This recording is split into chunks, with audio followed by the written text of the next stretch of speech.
നേരം വെളുത്തു. അച്ഛനും അമ്മയും മാമനും ഒന്നും കാണാതെ ഉണ്ണിക്കുട്ടനും അമ്മുക്കുട്ടിയും കൂടി ഡങ്കായിയെയും ഇങ്കായിയെയും മുറിയിൽ ഒളിപ്പിച്ചിരിക്കുകയാണ്. ആമിനക്കുട്ടിയും അൻസാറും ഒക്കെ വന്നിട്ട് വേണം എല്ലാവർക്കും കൂടി പുറത്തു കടക്കാൻ. എന്താ രണ്ടാളും കൂടി പതിവില്ലാതെ മുറിയിൽ അടച്ചിരുന്ന് ഒരു കുശുകുശുപ്പ്? കാപ്പി കഴിക്കുമ്പോൾ അമ്മ ചോദിച്ചു. ഉണ്ണിക്കുട്ടൻ ചുമൽ കുലുക്കി. ഒന്നുമില്ല, അമ്മുക്കുട്ടി കണ്ണടച്ചു കാണിച്ചു. അമ്മുക്കുട്ടിക്ക് ഞാൻ വന്നിട്ട് ഒരു ലോക്യവുമില്ലല്ലോ, മാമൻ പറഞ്ഞു. അമ്മുക്കുട്ടി മാമനെ കണ്ണുമിഴിച്ചു നോക്കി. എന്നിട്ട് കൊഞ്ഞനം കുത്തി. മാമൻ ഉറക്കിച്ചിരിച്ചു. അപ്പോൾ മുറ്റത്തുനിന്ന് ജോയിമോൻ വിളിച്ചു. ആ, എത്തിപ്പോയി പടനായകന്മാർ. അമ്മയുടെ വകയാണ്. ഉണ്ണിക്കുട്ടൻ മുറ്റത്തേക്കിറങ്ങി. ആമിനക്കുട്ടിയും അൻസാറും ബാബുവും കണ്ണനും ഒക്കെയുണ്ട്. നമുക്ക് രണ്ട് പുതിയ ചങ്ങാതിമാരുണ്ട്. ഉണ്ണിക്കുട്ടൻ അവരെ ഒരരികിലേക്ക് കൂട്ടിക്കൊണ്ടുപോയി ഡങ്കായിയെയും ഇങ്കായിയെയും കുറിച്ച് പറഞ്ഞു കൊടുത്തു. കൂട്ടുകാർക്കെല്ലാം വലിയ ഉത്സാഹമായി. അവർ എല്ലാവരും കൂടി ഉണ്ണിക്കുട്ടന്റെ മുറിയിലേക്കോടി. അവിടെ ഡങ്കായിയും ഇങ്കായിയും അമ്മുക്കുട്ടി കൊണ്ടുവന്നു കൊടുത്ത ഇഡ്ഡലി തിന്നുകയായിരുന്നു. നല്ല സ്വാദുണ്ട്, ഇങ്കായി പറഞ്ഞു. ഉണ്ണിക്കുട്ടൻ എല്ലാവരെയും പരിചയപ്പെടുത്തി.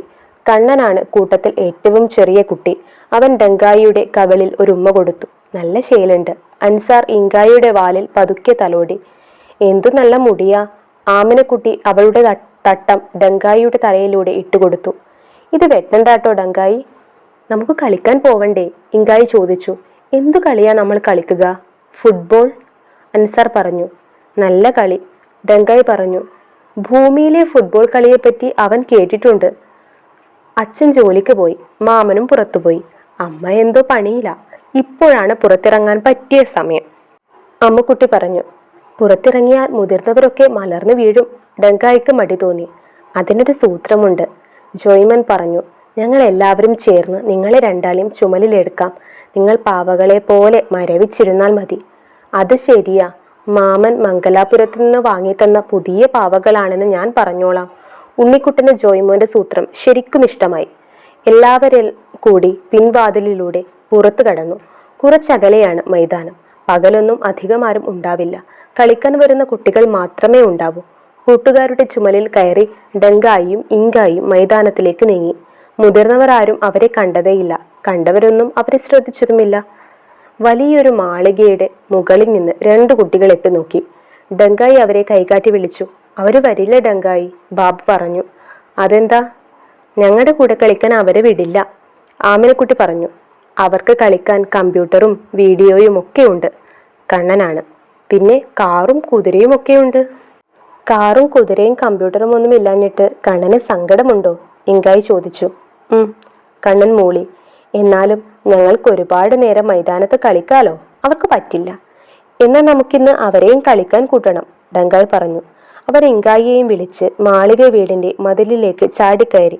ഡങ്കായി, വലിയ മനുഷ്യരോ മൃഗങ്ങളോ മറ്റോ കണ്ടാലോ, ഇങ്കായി ഭയത്തോടെ ചോദിച്ചു.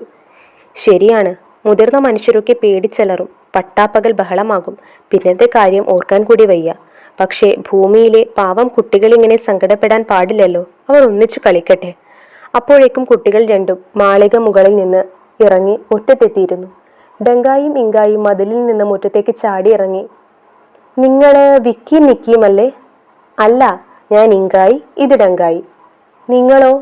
ഞാൻ ചിന്തു, ഞാൻ ശ്രുതി. അതാരാ വിക്കി നിക്കി? ഡങ്കായി ചോദിച്ചു.